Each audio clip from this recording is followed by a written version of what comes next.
Hello বন্ধুরা, আমি মাম্পি আর মাম্পির রন্ধনশালায় জানাই তোমাদের সকলকে স্বাগত। আশা করি তোমরা সকলে খুব ভালো আছো আর আমিও খুব ভালো আছি। অন্যান্য দিনের মতো আজও একটা ভিন্ন স্বাদের রেসিপি নিয়ে তোমাদের কাছে হাজির হয়েছি।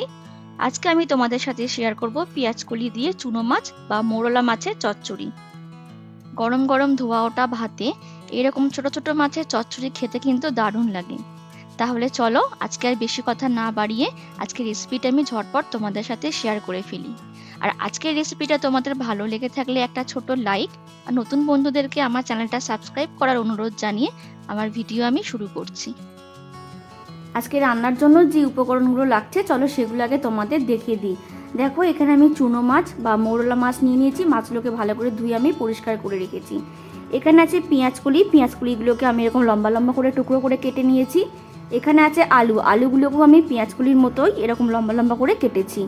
এদিকে আছে নুন, হলুদ গুঁড়ো, জিরে গুঁড়ো, ঝাল লঙ্কার গুঁড়ো, কালো জিরে, টমেটো কুচি, বেশ কয়েকটা চেরা কাঁচা লঙ্কা আর আছে ধনেপাতা। আর আজকের এই রান্না করতে লাগবে সর্ষের তেল। তাহলেই হচ্ছে আজকে রান্নার উপকরণ। রান্না শুরু করার আগে প্রথমেই যেটা করতে হবে সেটা হচ্ছে মাছটাকে খুব ভালো করে একটু ম্যারিনেট করে নিতে হবে। তার জন্য মাছের মধ্যে আমি দিয়ে দিলাম প্রয়োজন অনুযায়ী নুন আর দিয়ে দিলাম হাফ চামচের মতো হলুদ গুঁড়ো। তারপর খুব ভালো করে হাত দিয়ে মাছগুলোর মধ্যে আমি নুন হলুদ মিশিয়ে নিচ্ছি। মাছগুলো নুন হলুদ দিয়ে ম্যারিনেট করা হয়ে গেলে এবার এটা পাশে রেখে দিয়ে আমি ওভেনের উপর একটা কড়াই বসিয়ে দিয়েছি। কড়াইটা খুব ভালো করে গরম করে নিয়ে এখানে দিয়ে দিলাম খানিকটা সর্ষের তেল। তেলটাও কিন্তু খুব ভালো করে গরম করে নিতে হবে, তা নাহলে কিন্তু মাছগুলো কড়ার মধ্যে আটকে যাবে। তেলটা ভালোভাবে চারিদিকে স্প্রেড করে নিয়ে এবার আমি খুন্তি করে অল্প অল্প করে মাছ আমি তেলের মধ্যে দিয়ে দিচ্ছি। তোমাদের মাছের পরিমাণ যদি বেশি হয় তাহলে ব্যাচ ওয়াইজ অল্প অল্প করে দিয়েও কিন্তু ভেজে নিতে পারো, তবে আমি এখানে সবটা একেবারেই ভেজে নেব। খুন্তি দিয়ে আমি মাছগুলোকে চারিদিকে একটু ছড়িয়ে ছড়িয়ে দিচ্ছি যাতে সবকটা মাছ একই রকম ভাবে ভাজা হয়ে যায়। 1.5-2 মিনিট সময় নিয়ে মাছের একটা পিঠ ভাজা হয়ে গেলে খুবই আলতো হাতে মাছগুলোকে একটু উল্টে পাল্টে দেবো যাতে অপর পিঠটাও একটু ভালো করে ভাজা হয়ে যায়। তবে বেশি কিন্তু খোঁচাখুচি করা চলবে না, কারণ এগুলো এমনিতেই ছোট মাছ, তাতে কিন্তু ভেঙে যেতে পারে। আলতো হাতে একটু হালকা করে ভেজে নিতে হবে। বেশ খানিকক্ষণ সময় নিয়ে সমস্ত মাছগুলোকে আমি ভেজে নিয়েছি। এবার মাছগুলোকে আমি তেল থেকে তুলে নিয়ে অন্য একটা পাত্রের মধ্যে রেখে দেব। তেলটা যেহেতু অনেকটাই কমে গেছে তাই আমি এর মধ্যে আরো সামান্য একটুখানি তেল অ্যাড করে দিলাম।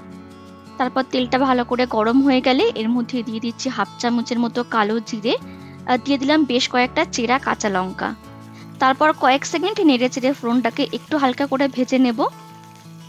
কাঁচা লঙ্কার গায়ের রংটা যখন পাল্টে যাবে তখন এর মধ্যে দিয়ে দেবো কেটে রাখা আলুর টুকরোগুলো, আর তার মধ্যে দিয়ে দেবো স্বাদ অনুযায়ী নুন আর হাফ চামচের মতো হলুদ গুঁড়ো। নুন আর হলুদ আলুর মধ্যে দিয়ে খুব ভালো করে নেড়ে চেড়ে মিশিয়ে নিয়ে আলুগুলোকে এবার একটু ভেজে নেব। প্রথমে কিন্তু আলুর সাথে পেঁয়াজকলিগুলো ভাজবো না, যেহেতু আলুর তুলনায় পেঁয়াজকলি অনেকটাই নরম হয়, তাই প্রথম থেকেই যদি আলুর সাথে পেঁয়াজকলিগুলোকে ভাজতে যাই তাহলে কিন্তু পেঁয়াজকলিগুলো একদম গলে যাবে, যেটা কিন্তু খেতে ভালো লাগবে না। তাই প্রথমে শুধু আলুগুলোকে একটু হালকা করে ভেজে নিতে হবে। কিছুক্ষণ ভাজলেই আলুগুলোর গায়ে যখন একটা হালকা লালচে রং আসবে তখন এখানে দিয়ে দিতে হবে কেটে রাখা পেঁয়াজকলির টুকরোগুলো।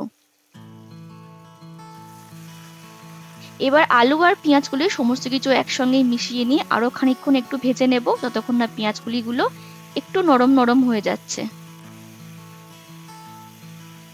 বন্ধুরা, তোমাদের এখানে বলে রাখি আমি কিন্তু আমার চ্যানেলে এর আগে বেশ কয়েকটা মোরলা মাছের রেসিপি তোমাদের সাথে শেয়ার করেছি। যেমন ধরো মোরলা মাছের ঝাল, কিংবা মোরলা মাছের টক, বা রয়েছে কাঁচা টমেটো দিয়ে মোরলা মাছের চচ্চড়ি। সেগুলো কিন্তু তোমরা একটু দেখে নিতে পারো যারা দেখোনি। আর অবশ্যই কিন্তু জানিও রান্নাগুলো তোমাদের কেমন লাগছে। তোমাদের ভালো কমেন্টই কিন্তু আমাকে অনেক উৎসাহিত করে আরও নানা স্বাদের রেসিপি তোমাদের সাথে শেয়ার করতে। এইদিকে দেখো তোমাদের সাথে কথা বলতে বলতে আলু পেঁয়াজ কলিগুলোকে আমি ভেজে নিয়েছি।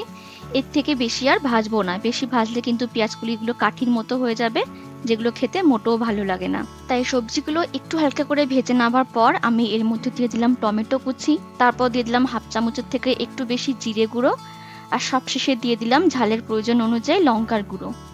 সমস্ত গুঁড়ো মশলা আর টমেটো কুচিগুলো দিয়ে খুব ভালো করে নেড়ে চেড়ে আমি একটু রান্না করে নিচ্ছি।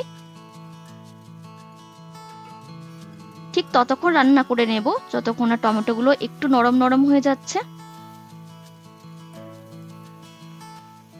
তবে দেখো সমস্তটাই যেহেতু গুঁড়ো মশলা দেওয়া হয়েছে তাই একটু শুকনো শুকনো হয়ে গেছে, তলায় লেগে যেতে পারে বা সবজিগুলো পুড়ে যেতে পারে। তাই আমি এর মধ্যে সামান্য একটুখানি জল দিয়ে দিলাম। জলটা দিয়ে খুব ভালো করে মিশিয়ে নিয়ে বেশ কিছুক্ষণ একটু রান্না করে নেব। এই রান্নায় কিন্তু আর কোনো রকম মশলা লাগবে না, যা লাগা সেটা কিন্তু আমি দিয়ে দিয়েছি। তাহলে বুঝতেই পারছো কোনো রকম বাটাবুটি ঝামেলা ছাড়াই শুধুমাত্র গুঁড়ো মশলা দিয়েও কিন্তু দারুণ স্বাদে এই চুনো মাছের চচ্চড়ি কিন্তু করে নেওয়া যায়। 3-4 মিনিট সময় নিয়ে ভালো করে আমি সবজিগুলোকে রান্না করে নিয়েছি। জলটাও বেশ অনেকটাই শুকিয়ে শুকিয়ে এসছে। এবার আমি এর মধ্যে দিয়ে দেবো আগে থেকে ভেজে রাখা মৌরলা মাছগুলো। সমস্ত মাছগুলো আমি সবজির মধ্যে দিয়ে দিলাম, দিয়ে খুব ভালো করে নেড়ে চেড়ে মিশিয়ে নিচ্ছি। মিশিয়ে নিয়ে এটাকে আমি আরো 5-7 মিনিটের জন্য একটু রান্না করে নেব। এতে মাছের মধ্যেও খুব ভালোভাবে ফ্লেভারটা ঢুকে যাবে।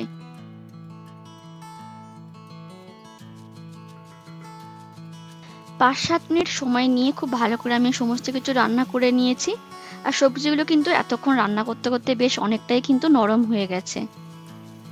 জলটাও একেবারে শুকিয়ে গেছে, একটা গা মাখা মাখা হয়েছে। এবার আমি সবজিগুলো পুরোপুরি সেদ্ধ করে নেওয়ার জন্য এখানে দিয়ে দিলাম সামান্য একটুখানি জল। জলটা দিয়ে খুব ভালোভাবে আমি মিশিয়ে নিচ্ছি। মেশানো হয়ে গেলে ঢাকা দিয়ে আমি এটাকে 4-5 মিনিটের মধ্যে একটু মিডিয়াম ফ্লেমে রান্না করে নেব। এতে সমস্ত সবজিগুলো পুরোপুরি সেদ্ধ হয়ে যাবে। ফিরে এলাম 5-6 মিনিট পর। জলটা কিন্তু বেশ অনেকটাই কমে গেছে আর সবজিগুলোও কিন্তু পুরোপুরি সেদ্ধ হয়ে গেছে। এবার ভালো করে নাড়িয়ে চাড়িয়ে নিয়ে একটু নুনটাও এখানে চেক করে নিতে হবে। নুনের পরিমাণ কম হলে এই সময় নুনটা দিয়ে ভালো করে কিন্তু মিশিয়ে নিতে হবে। আর সবশেষে দিয়ে দিলাম এখানে বেশ অনেকটা কুচানো ধনেপাতা। নুন আর ধনেপাতাটা দিয়ে খুব ভালো করে নেড়ে চেড়ে আমি মিশিয়ে নিচ্ছি। এই রেসিপিটা কিন্তু একদম শুকনো শুকনো হলে বেশি ভালো লাগে না, একটু গা মাখা মাখা হলে কিন্তু খেতে ভালো লাগবে। ধনেপাতাটা দিয়ে খুব ভালো করে আমি মিশিয়ে নিয়ে ঢাকা দিয়ে আরো 1.5-2 মিনিটের জন্য একটু মিডিয়াম ফ্লেমে রান্না করে নেব। তাহলে আমার আজকের রেসিপি পেঁয়াজকলি দিয়ে মোরলা মাছের চচ্চড়ি একদম কিন্তু পরিবেশনের জন্য তৈরি হয়ে গেছে। আর দেখতেই পাচ্ছো এটা কতটা লোভনীয় হয়েছে। এবার এটাকে আমি নামিয়ে নেব। তাহলে তৈরি হয়ে গেল আমার আজকের রেসিপি পেঁয়াজকলি দিয়ে মোরলা মাছ বা চুনো মাছের চচ্চড়ি। তোমরাও বাড়িতে একবার এই ধরনের ছোট মাছের চচ্চড়ি করে খেয়ে দেখতে পারো, খেতে কিন্তু দারুণ লাগে। আশা করছি আমার আজকের ভিডিও তোমাদের সকলের খুব ভালো লেগেছে। আর ভালো লেগে থাকলে একটা লাইক করার অনুরোধ থাকলো। তাহলে দেখা হচ্ছে অন্য কোনো একটা দিন অন্য কোনো স্বাদের রেসিপি নিয়ে। আজকের মতো এখানেই শেষ করছি। টাটা।